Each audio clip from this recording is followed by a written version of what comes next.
So today we're here with Eva, and I just want to know a little bit about you before we get into the testimony part of things. So tell us a little bit about yourself. Well, my name is Eva Aurandt. I am 26. I grew up with this church family.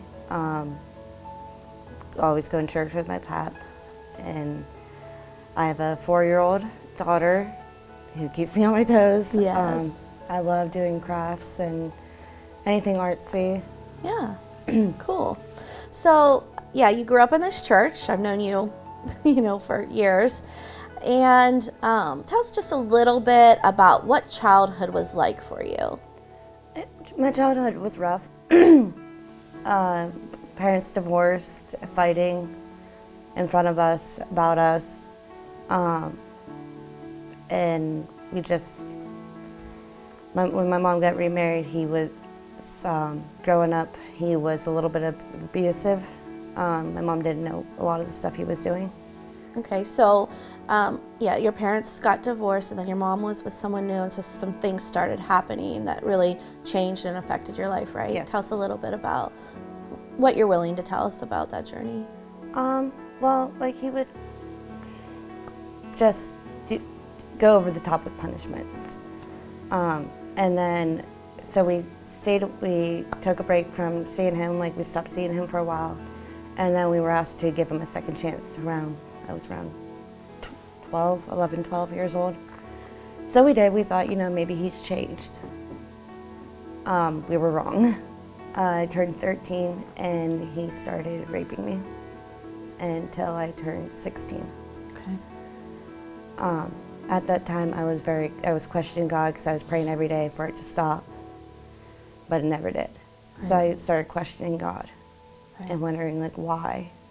Sure. It wasn't until years later that I realized that it was in God's timing. My prayers were going to get answered.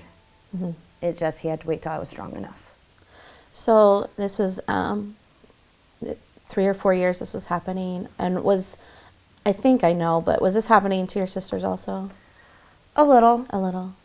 Sexual assault, yes. Yeah.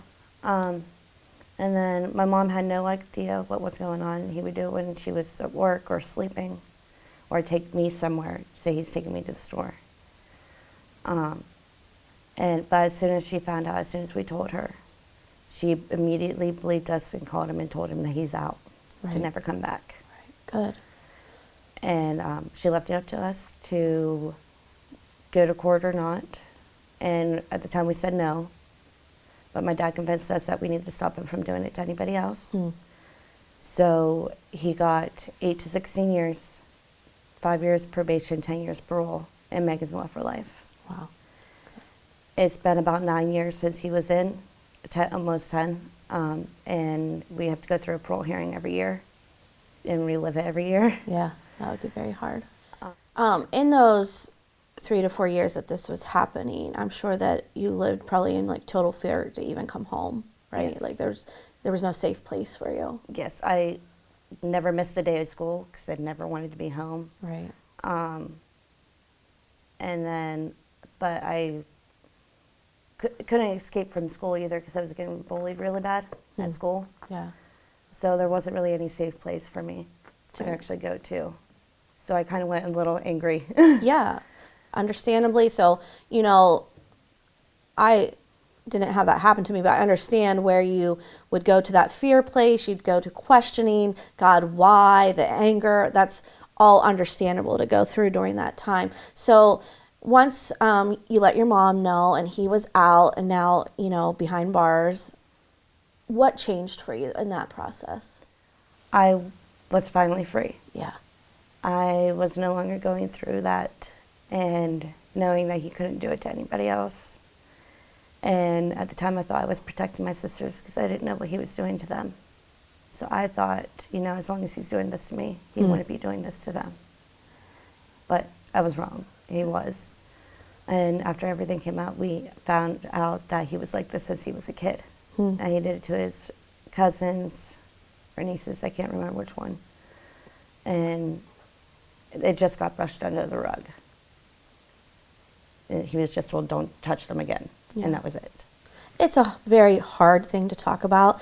And I know even in the past, it was something that was kind of pushed under the rug and kind of kept secret. And so I really applaud you for being willing to share your story and being real with it.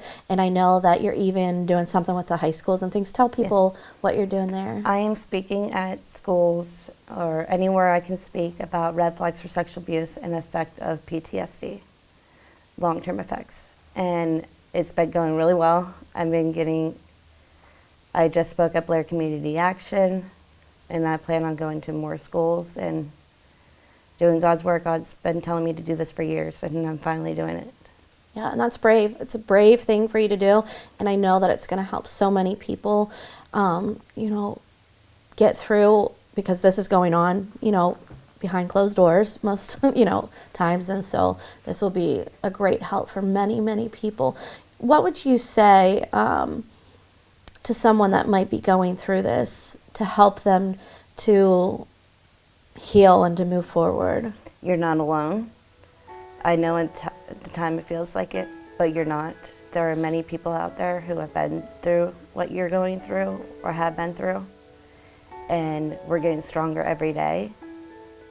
And you're not the one who needs to feel ashamed. Right, that's great. It's the perpetrator, and you should be proud to walk in your story. Yeah. Because you survived that.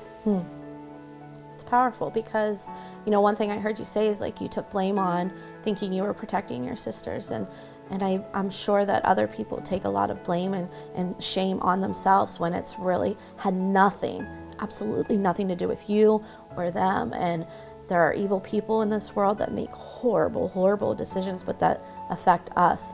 And so, we know that you attend our church and you're walking with God. And how has God really helped you through this? My faith definitely helped me a lot. Going to church and hearing the word, and just having all these people, our church family, care, knowing I wasn't actually fully alone, because I had people who actually cared about me, and especially God. After everything, I started going back to church more and praying and thanking God for getting me out. Yeah. One thing I want to tell you, some people in that anger, they want to blame God for what was happening to them. And the thing that we have to understand, God never wanted that. That wasn't God's plan for you. But evil men do evil things. And what God did was to get you out and to free you from that, and that He's going to heal all of that hurt and all that pain. And He has a great plan for your life. And He's doing stuff even right now in and through you, that He can use what was evil and what was horrible to do something great through it. Not that He caused it, not that He brought it, but He will do something great through it. And He's doing that. Yes. He's doing that through the schools. You're writing poems. Yes, I'm writing poems. I write almost every day. And I'm going to, at some point when I get the money together, get them published into a book to help other people going through something, and they'll know that, hey, I'm not alone, because this person felt like this and they succeeded. Yeah. Well, that's awesome, and I'm just so appreciative that you're willing to share this hard, raw story with people, and that you're allowing God to work in and through you to just be a light, and continue to do that, continue to allow Him to speak to you, and I think that He's going to do some amazing things in and through you. So thank you for sharing your testimony with us today, and I hope that those who are watching, this is hard, and no one deserves that, but know that you are loved and that there are people here who can help and encourage you. Thank you for joining us. Thank you.